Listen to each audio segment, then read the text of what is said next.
नमस्कार मॅडम. नमस्कार सर. हां बरं, कोणती बँक आहे आपलीकडं? किलबिल बचत बँक. कोणत्या गावात? 82. 82. शाळेचं नाव? जिल्हा परिषद उच्च प्राथमिक मराठी शाळा 82. वर्ग आपला? 7वा. बरं, किलबिल बँक हे कशासाठी की लेकरांना पैसे खर्च करावं नाही, खर्च केले तर चॉकलेटी गिकलेटी खावं नाही, रॅपर्स इथं ग्राउंडमध्ये फेकते तर म्हणजे केर कचरा होते म्हणून त्याची बचत होते. हो. बरं, तुम्हाला पैसा कोण देईल बचत करण्यासाठी? मुलं पैसे कुठून आणणार? घरून त्यांना शाळेत यायला लेकरांना खायला देतात ना आई वडील हा. ते त्यांनी आम्ही तर आमच्या लेकराला देत नाही. मग देतात का ते सगळं?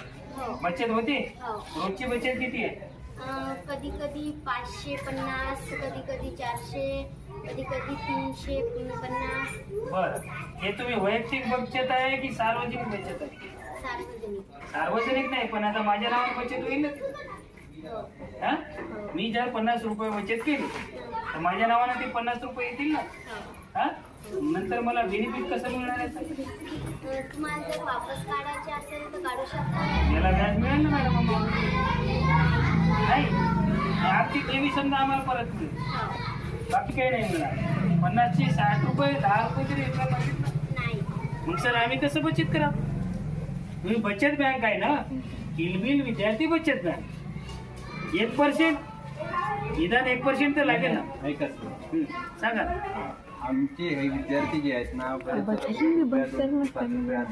महत्वाचं आमचं उद्दिष्ट काय आहे की मुलांना बचतीची सवय लागते. ओके. आणि लहानपणापासून जर एखादी सवय लागली ना ते मोठेपणी राईट. मोठेपणी अचानक सवय लागत नाही लागत. म्हणून आणि विशेष म्हणजे आम्ही आमच्या आवारामध्ये बघत होतो की बरेच जण जे चॉकलेट रॅपर्स हे आणायचे, हा, उपस्थित आहेत. त्याचे कागद इथं टाकायचे. अच्छा. त्यामुळे काही बरेचसे अस्वच्छता दिसायची हा. आणि हे कुठेतरी कमी व्हावं म्हणून आम्ही इथे अशी बचत बँक स्थापन केली की त्या माध्यमातून आज इथे या परिसरामध्ये कुठेही आपल्याला कागद वेपर्सचे कागद काहीही दिसत नाही. हा.